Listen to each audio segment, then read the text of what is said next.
All right.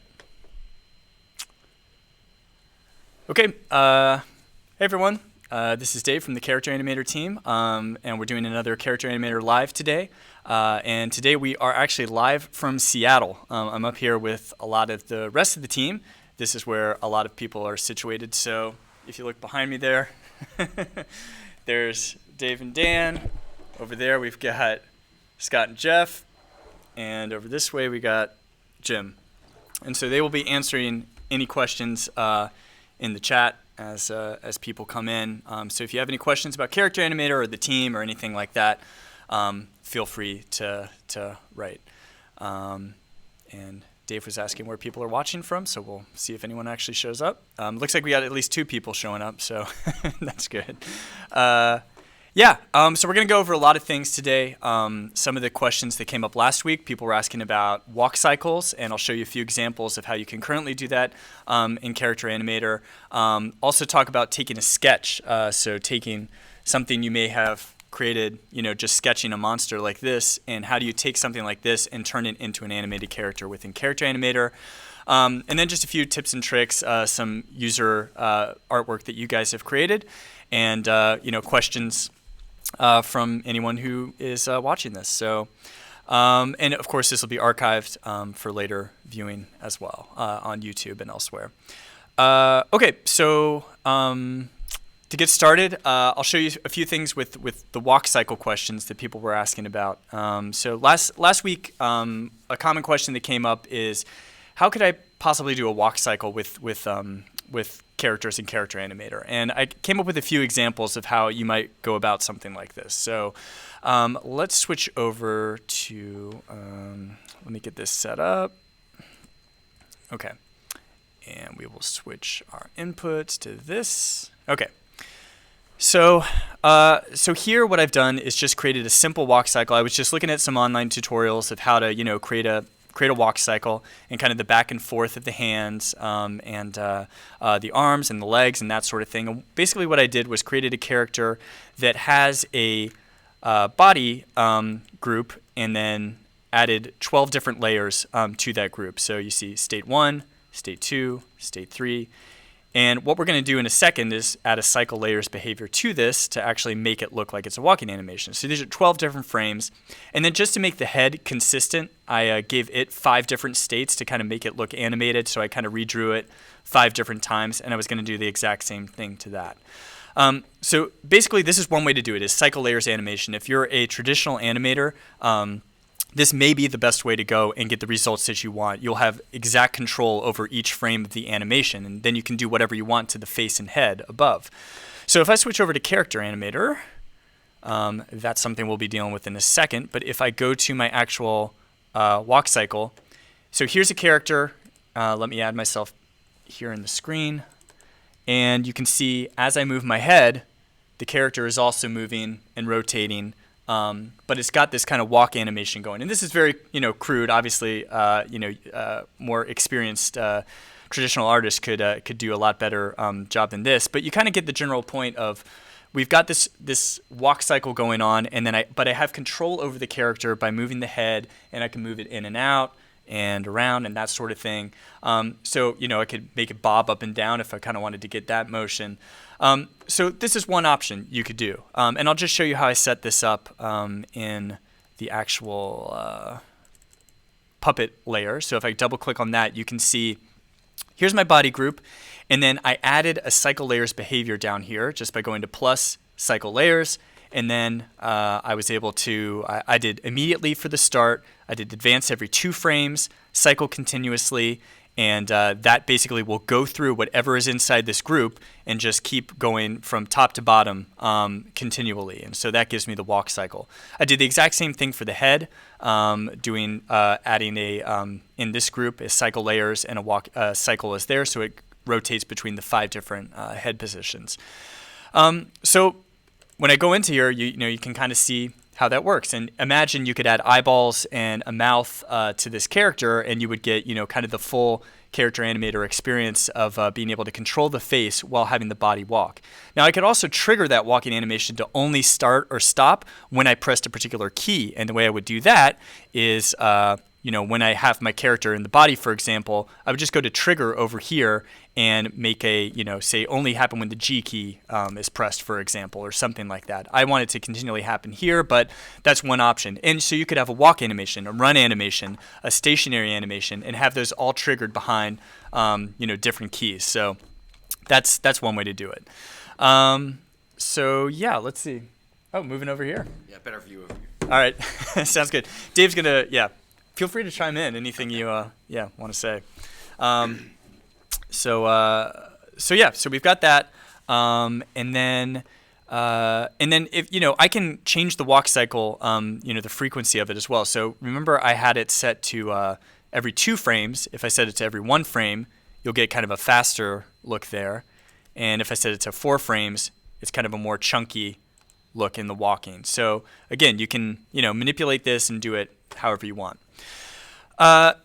So another way to do it would be with sticks and draggables, and this is one way to do it. And this is kind of if you're not well versed in drawing each individual frame and you want to try kind of bending and dragging your character in a certain way, this is one way you could do that as well.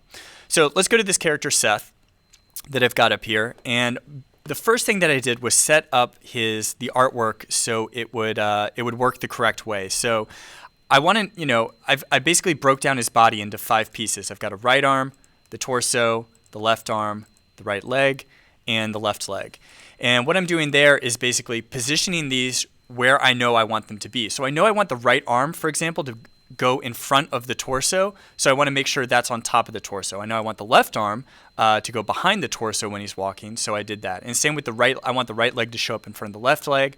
So all I did was I had flat artwork, and I've just basically, lasso tooled them, to cut them out, paste them back in, separate them into each position, so I kind of have them as their individual layers. And that way, they'll show up in front or behind, each piece of artwork. So first, you kind of have to prepare your artwork for that sort of thing.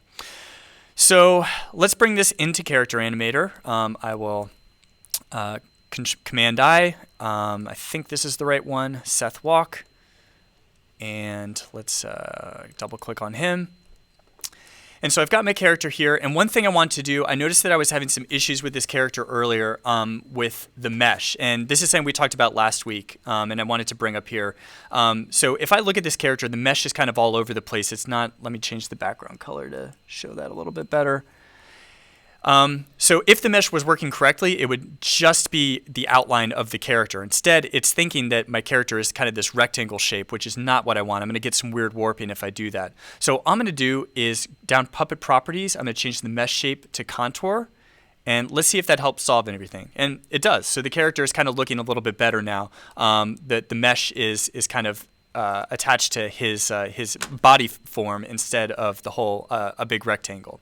So if you ever run into that issue, try Contour first, or try looking at your Photoshop file and erasing dots like we did last week. That's a pretty common issue. But okay, I'm going to turn mesh off just for now. And what I'm going to do is start rigging this character for some actually dragging and walking. So I'm going to go to the body because that's where all this stuff is actually happening. And the first thing I'm going to do is make a fixed point right at the torso. And that lets me kind of pin down the character, because when you're walking, your torso is kind of in a single position. Now, you don't have to do this. I'm just doing this just to kind of keep them a little bit more stationary. And I'll show you right now, if I added this to a new scene, this is kind of what I'm going to get. Oh, well, he is completely off the scene right now. So what I need to do is, if this ever happens to you, just select the scene and then go over here to your width and height, and you can change these until you see your actual character. So I think this character we probably see at 2000, something like that. And then I'm going to actually move him a little bit. I'll just select him, go to Transform, and go to Position, and I'll just drag this so I get him to the right position. And again, I always try to create my scene so I have enough room for my character to kind of move around in without getting clipped on the edges. So you just want to make sure you do that. Okay, so for this character then, I'm going to, it looks like he's working. He's fixed at the bottom. I'm also going to set his dragger behavior to hold in place. And that way when I drag things, it's going to pose as an action figure and not just return to rest. Okay, so I'm going to go back to Seth. And here I'm going to start adding draggables. And I'm going to add draggable points at kind of the joint areas or the places where I would want to drag. So I'm going to do it at the toes, at the heel, at the knees, at the elbows, and at the hands. Okay, so let's go back to our character and see what that allows me to do now. So I've got my guy, and now I can kind of drag and pose him in different positions. So I've got that, I've got this, and you can see I can start to pose in, what would be a walk position or a walk state. This is not the greatest position, but you kind of get the idea. So here's an initial part. But I haven't had any sticks yet, and I noticed some weird bending happening. So I want it to be a little bit more rigid. So what I'm going to do is go back to the puppet and go to the stick tool. And let's zoom in on this a little bit. And I'm going to start adding some sticks in some of these positions as well. So again, I want the body selected, and I'm just going to start to put things where I would expect, bones in the body to be. So I've got something there in the biceps, something here in the forearm. I'm going to add some extra sticks, like for where your spine would be. I don't really want him to bend up here. I don't want him to bend here. So I'm kind of creating this, almost skeleton-like system of where I want to be able to bend. Or not bend, actually, by putting these things here. I'm actually going to put some extra sticks on the edges, because if I don't do that, it gets some weird bends there. So sticks can be used, not just for where you would expect these bone places to be, but also to prevent warping. They're kind of band-aids. So if your character's moving kind of weird, just put a stick there, and sometimes it just, it's a hacky way to solve the problem, but it possibly works. So let's get back to our character and take a look, and hopefully he'll be bending a little bit more. Okay, so I kind of got a little bit more rigidity in how he's bending now. Okay, so what I'm going to do now is just start to create one phase of what the walk cycle might look like. So let's see. So if this hand is like this, I think I want this foot like this, and then I want this foot like this, and this, and this. And so I'm just kind of adjusting. I know where my different draggable points are. I'm just kind of dragging and moving them around into positions that I think would be good for this character. Okay, and then once I've done that, I'm just going to record like a second of footage. So, okay, there we go. That's it. And when I twirl this down, I'm going to see that I have the face and the dragger. I'm not going to worry about the face right now, but I'm going to drag the dragger behavior out all the way. So I've basically got this one long dragger behavior. Actually, I'm just going to delete the face because I don't really need that right now. Okay, so I've got my first state. So now what I'm going to do is go to a second state and try to drag him into a position where it's going to be a little bit different, like, another extreme. So the arms were this way. I want to move him to a different position. So I'm going to turn all this other stuff off right now and just have dragger on. So remember, if he was kind of looking in this position first, so for this one, I'm going to move this arm like this. I'm going to move this arm kind of behind, so it's kind of hiding. And let's see, this one I want kind of back, I think. This one I want kind of forward. And so this is not perfect. Like if I was really working on this, I might add multiple dragger handles, multiple dragger behaviors, so I could, control just the arms or just the legs and kind of fine tune each of those. But this is kind of the quick and dirty way to show, one way to do it. Okay, so I've got this, second state now of my character. And again, I'm just going to press record for a second and stop and bring that down.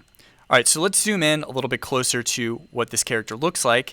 And using the blend squares here, I'm just going to kind of drag the edges. So it's basically saying, hey, this second state, slowly blend it in and then blend it out. So I'm creating kind of this ramp by dragging these little squares here. And you'll notice what happens, actually, if I turn dragger off, you'll see this even better, is he goes from one state to the next. So I start here, I move here, and I go here. And currently, the best way to keep this going is just to duplicate it. I'm pressing Command D, and I'm just keeping it going. I'm going to zoom out a little bit so I can see a little bit more what's going on, and just do this a few times. Let me Control D again, and you can see when this kind of goes together, you get this sort of feeling, right? So that is one way to do it. So if you have a character rigged like this, you can try this, and this is one method to do it. We are working on better solutions for this in the future. Walk cycles is certainly a big part of character animation, and so there will be easier ways to do this and ways that give you more control and flexibility. But for now, this is what we've got. So hopefully this helps some of you. I know this was a big question from last week, and hopefully this is helpful information. Dave, anything to add to that walk cycle stuff? That was beautifully done. Yeah, Very good. Right now, if you try to record say 1 foot and then the other foot, as you mentioned, you need to duplicate the dragger. The most recent recording will replace the older recordings, which is what you want if you could touch the same body part. But if you wanted to control different body parts, that's kind of confusing. So we're working on making that easier, and it'll automatically not replace things if you didn't touch them. Right. Cool. Sounds good. So we'll just intersperse some team Q&A here as we go through. Dave, can you talk about kind of what beginnings of Character Animator, like kind of how did this idea get started, and where did it all begin? Sure. So I've been working on After Effects since the beginning, and done a lot of customer visits. And one of the things that we had noticed over the years was people using expressions to do kind of crazy rigging for character animation. And it was not designed for that, and it's pretty brittle, and it's hard to use. And we thought, well, if people are spending all this time putting together expressions to do character animation, maybe we should create a tool that does it for them in a nice way that's much easier to use. So that's our goal, is to create something that's way, way easier to use and bring more people to character animation. Makes sense. That sounds good. And it's the early days right now. We're starting off, and we've gotten some great feedback from users as to what we prioritize next, and what makes the most sense. So please keep that feedback coming, because that's really what helps drive what we prioritize and next features we work on. Cool. Okay. Anyone else have anything to add? I can talk a little bit about the marketplace. Yeah. Sure. Idea. So we don't have this yet, but Character Animator is sort of targeted at different groups of people. There's the people who know how to draw but don't know how to animate, and so allow them to draw something in Photoshop or Illustrator and very quickly bring it to life and animate it. But then there are the people who don't know how to draw and do know how to animate, and those people should be able to buy puppets created by people who do know how to draw. And then the idea behind the behaviors, where you can apply the behaviors to the different levels of the puppet and have them do things. Those behaviors are plugins. At some point, we'll have an SDK for behavior authors, and the behaviors are just written in JavaScript, so they're pretty accessible for if you know JavaScript. That will allow a third type of person to create plugins that are useful to create custom behaviors for really things that we just haven't thought of yet. And then we'd like to set up a marketplace so the JavaScript programmers can sell or give away their stuff to the people who know how to draw, and rig characters who can then sell or give away those puppets to the people who want to animate, and create a sort of a three-party marketplace. We've still got a bunch of stuff, just code that we have to do in the app before we can even start that, but that's where we're heading. Yeah, very cool. Beyond the pre-made puppets and the, if you're an artist, a puppet you make yourself, I personally, since I'm not much of an artist, but I'm creative enough to mess with things, I'd like a Lego approach where, you can choose like a bear head, stretch it this way, change the color, such that it ends up being an original piece of art, but you don't have to start from scratch. But that's probably the third in line. And if you recognize that voice, that's Dan Ramirez from the first user experience when you first open the app. So you probably hear, welcome to it. Wait, can you say that actually? Welcome to Adobe Character Animator. Excellent. So there he is, ladies and gentlemen. He'll be taking autographs later. So anyway, lots of cool stuff, on the horizon. Lots going on. So okay, let me try to get situated again and move on to the next thing. Cool. All right. So the next part that I was thinking about doing is talking about this sketch idea. So here's this character that I drew. Just randomly doodling one day when I was supposed to be paying attention in a meeting. And you notice there's a few things with this character. Number one, he's got multiple eyeballs.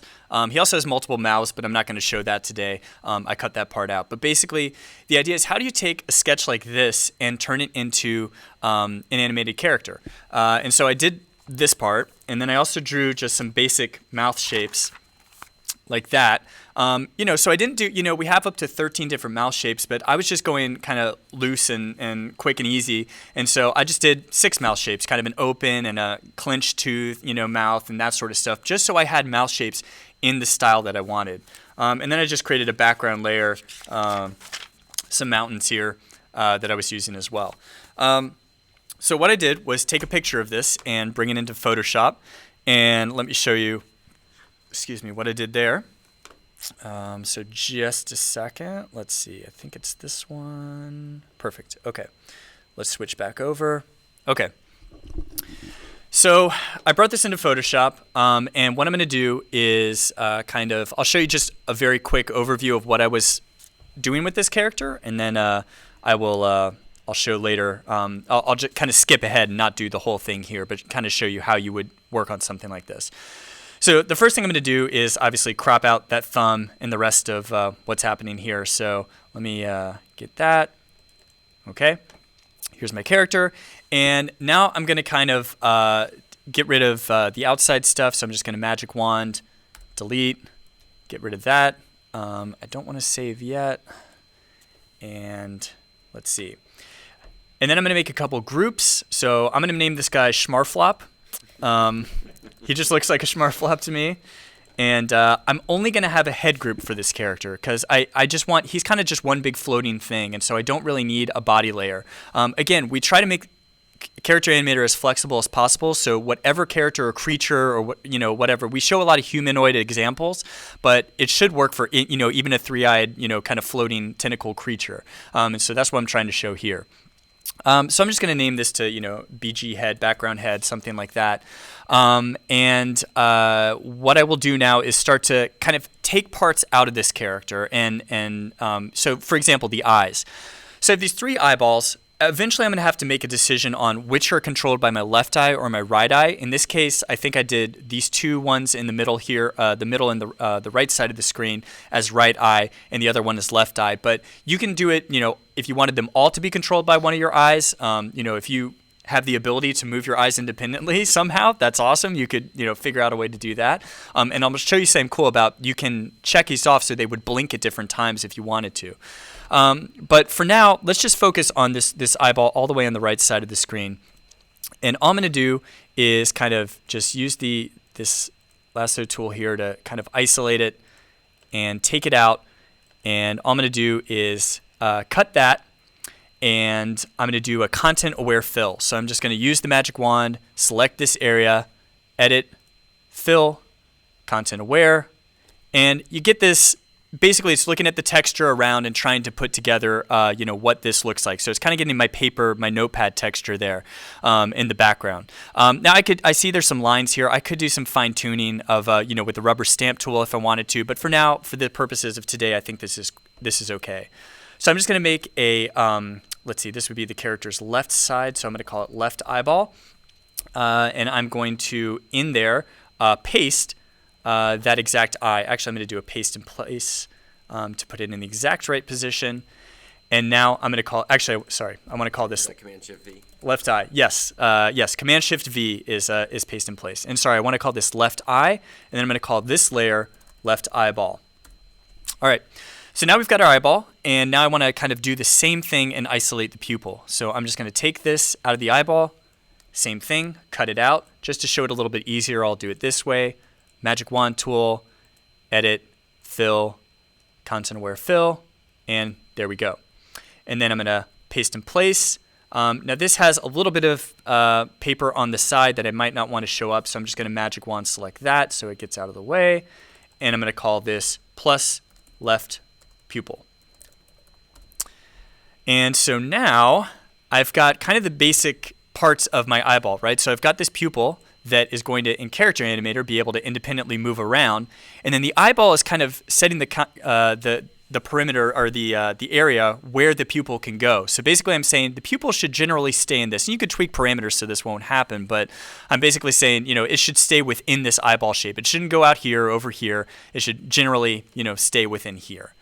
And then we also have a blink state for eyeballs, and I didn't draw a blink state for this character, but one way that I do this is I kind of fake it by finding something that looks kind of like a straight line. So I'm just going to take maybe, again with the lasso tool, kind of take this area here. And in my original artwork layer, I'm going to just copy that and then paste it, bring it over. I'm going to put it in my eye group. I'm going to turn it around and kind of shrink it and move it. So it looks like I might have drawn this as an eye state, a blink state, but I really didn't. And sometimes that's going to happen. Yeah, and then I'll just call this left blink. And so I'd go through the same process with the, with the eyes, with the mouth, with all that different stuff, until I get something like this. And so this is kind of a more finished version of this character where I've done this for all the different eyes. For the mouth, I brought in my mouth. And you'll notice I don't have all the, I'm missing the E, no, I have the E layer. I'm missing the, looks like the K layer, a few other layers that I haven't added in. I could draw these later on and put them together, but for now, just for these simple purposes, I'm showing that you can create a character that doesn't have all 13 mouth shapes if you really want to. So let me bring it into Character Animator and let's see what happens there. So here's the actual character, and I've got one thing I had to do because it's got a second eye. Character Animator is only going to notice the first right eye and left eye that it sees. So for right eye 2, this other eye, I had to add a face behavior. I had to add a separate behavior. So just go down, select that group, go to add face, and then it'll add the face behavior, and then that eye should track and work as well. And then I added a few extra things. I think I added some dangle on the bottom here somewhere. Where did I do that?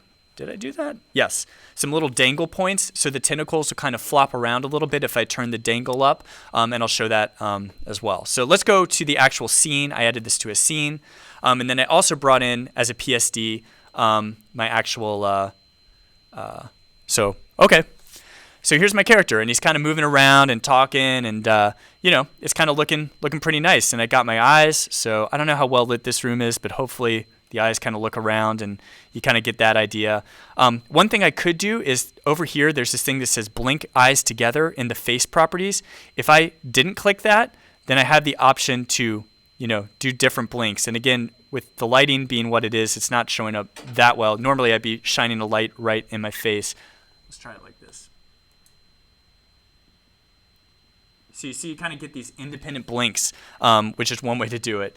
If your character ever gets weird like this, by the way, there's this little refresh arrow down here that you can press that will kind of refresh the position, and then you can also press set rest pose to get him up here in the webcam to get him back into place.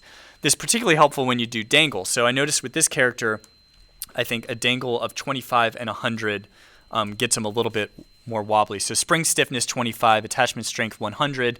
Now if you look at his tentacles and his face, he kind of gets a little wobbly and crazy.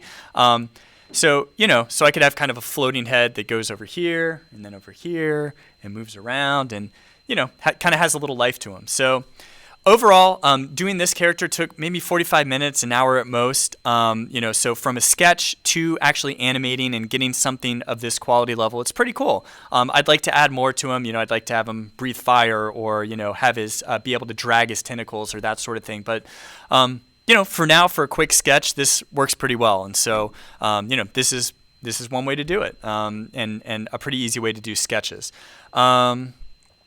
Yeah, I think that's the main stuff I wanted to say about this character. So yeah, nice. Yeah, thanks. The dangle looks great on the whole head. Yeah, Yeah, when you do dangle, so I didn't add any extra dangle points to this character other than the tentacles. But once you bring the spring stiffness down and the attachment strength down, you really get into these weird dangly. Well, now he's flapping over himself, so that wasn't good. Again, if you get to this situation, you can play around with the dangle properties to get it back, or press this scene refresh button down here, and hopefully that'll take me back to my correct state. Okay, perfect. And now he's kind of moving around. Cool. Yeah, so doesn't look like too many questions coming in from the chat right now. People coming in watching from Colorado, from Pittsburgh. Hi, Bartman64. How's it going? Oh, Bartman64. I think, were you an Atmosphere player? You probably were. I think I remember you from those days. So, cool.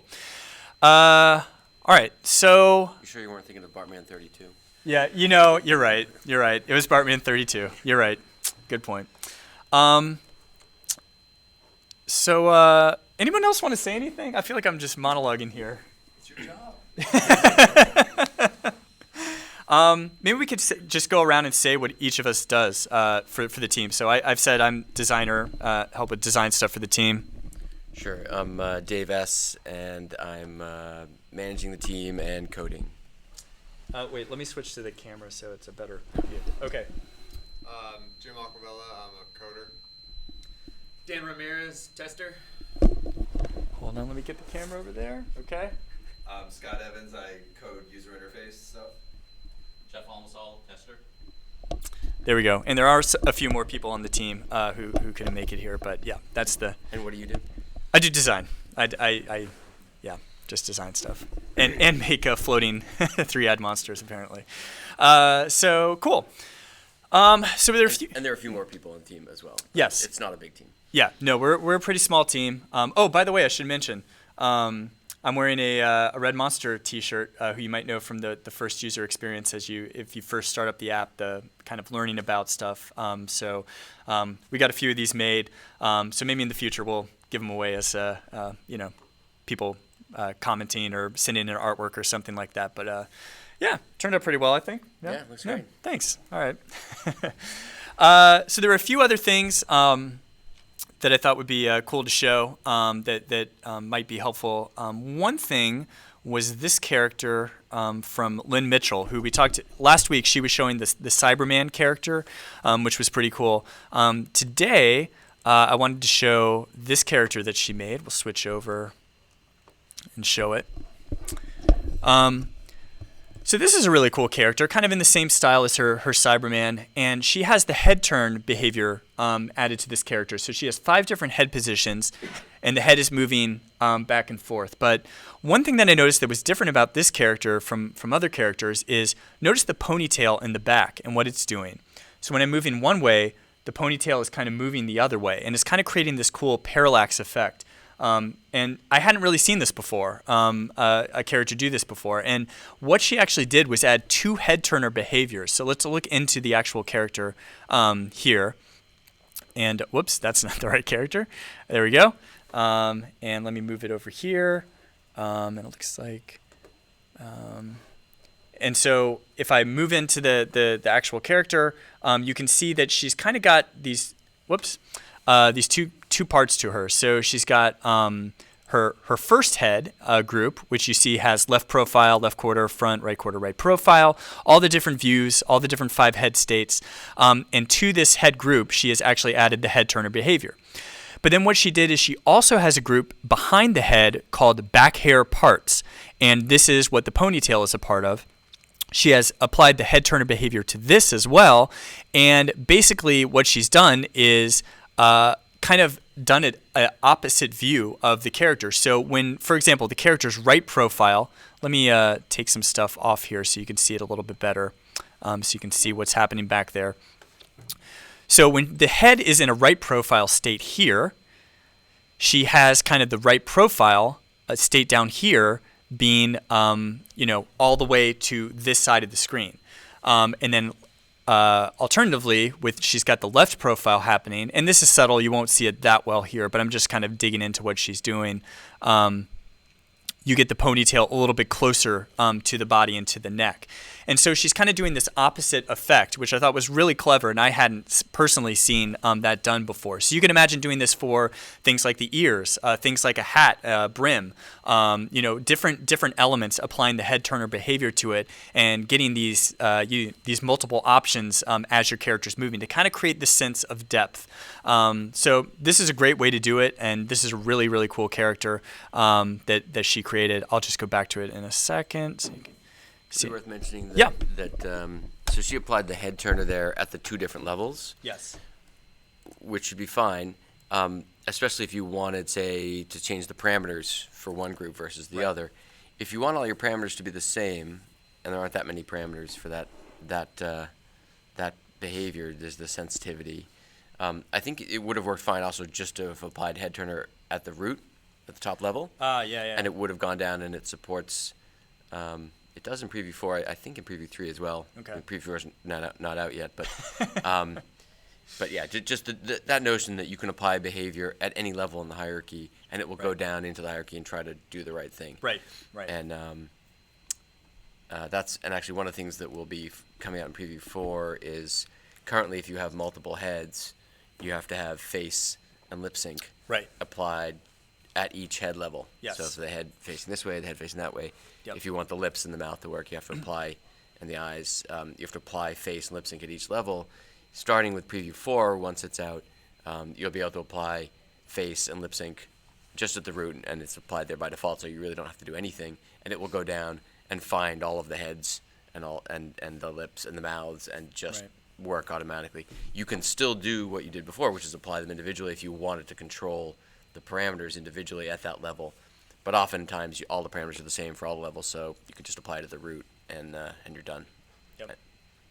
Or it's already applied by default at the root and you don't have to do anything. Cool. Yeah.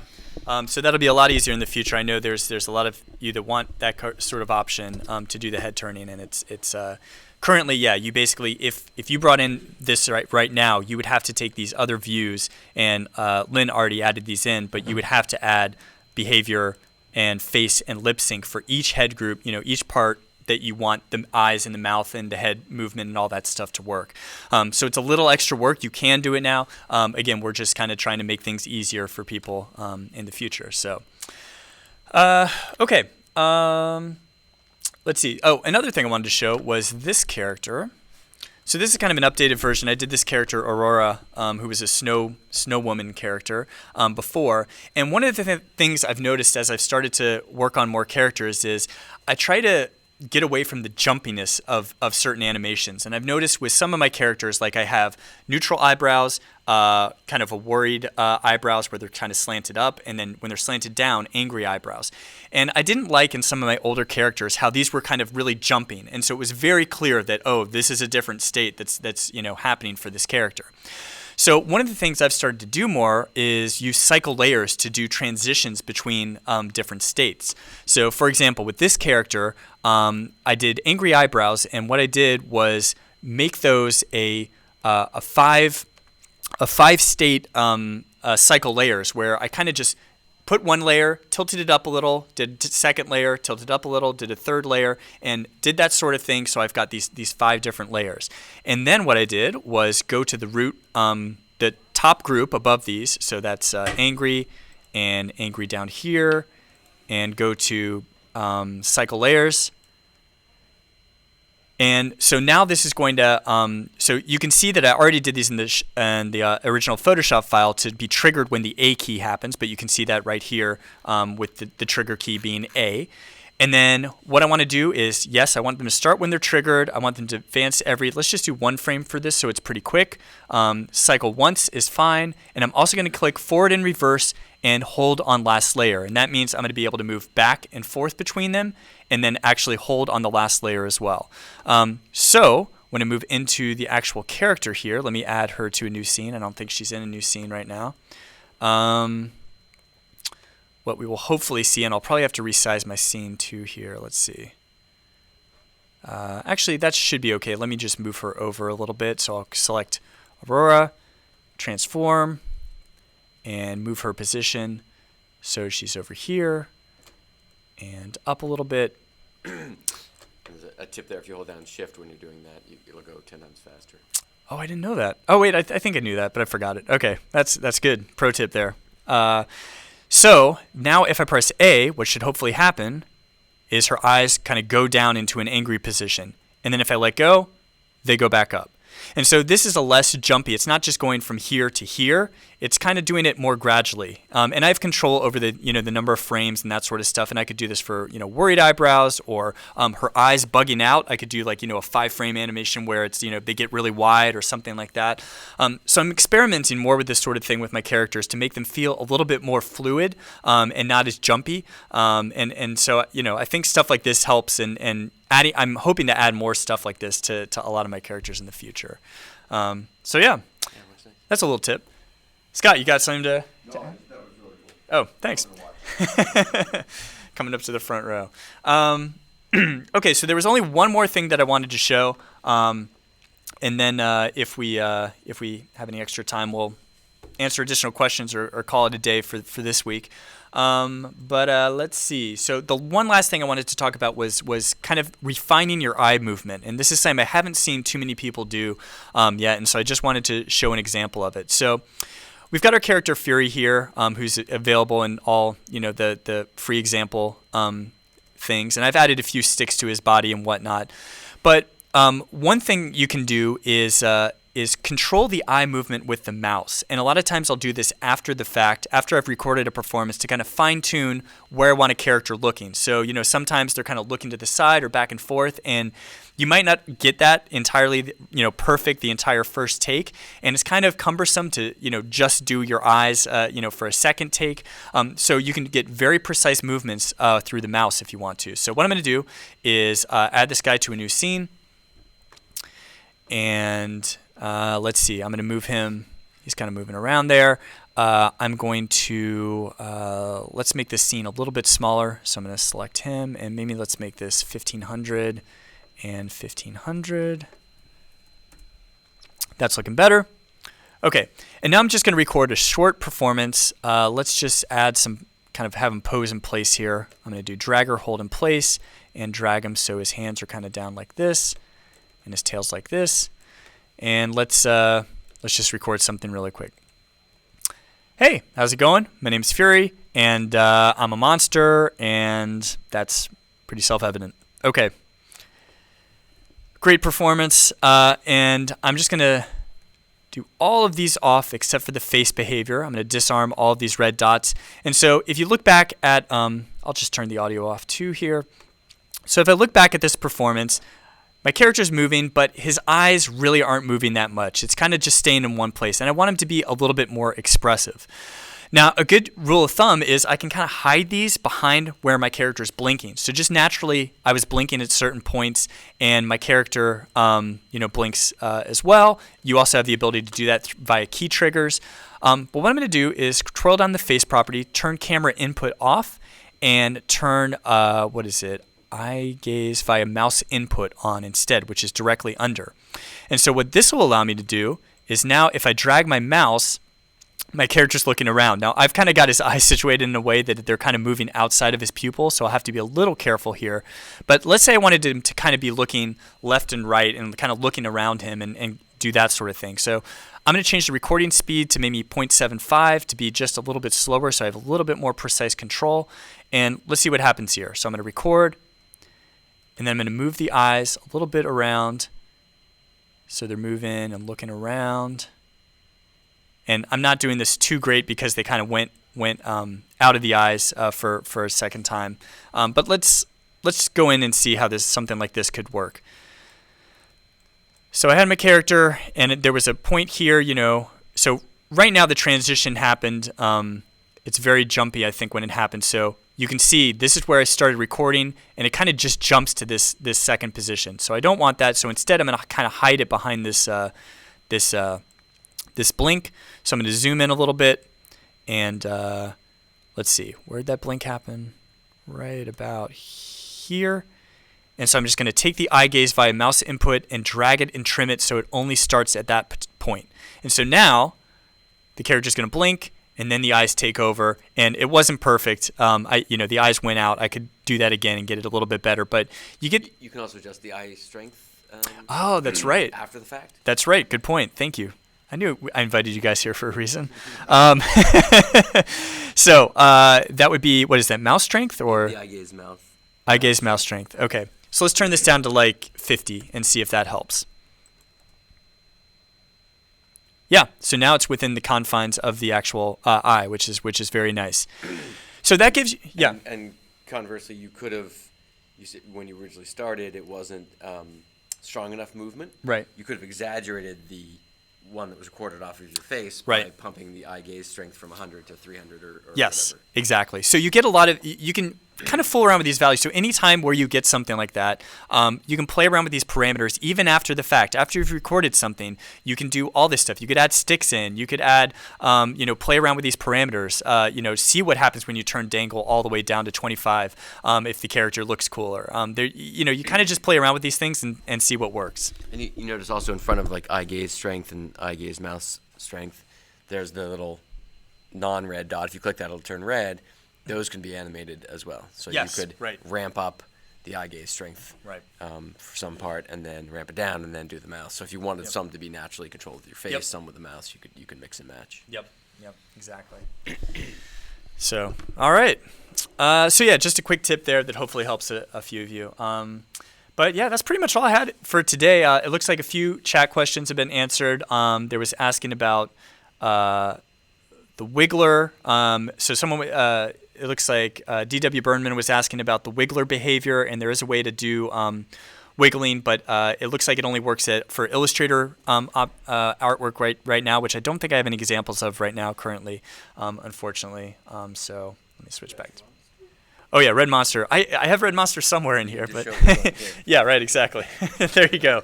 That's the effect. Currently, that only works for Illustrator artwork, but yeah, you'd be able to you apply there's this little wiggler behavior that you can add, and basically will make the artwork kind of that wiggly look that some animation styles have, which is nice.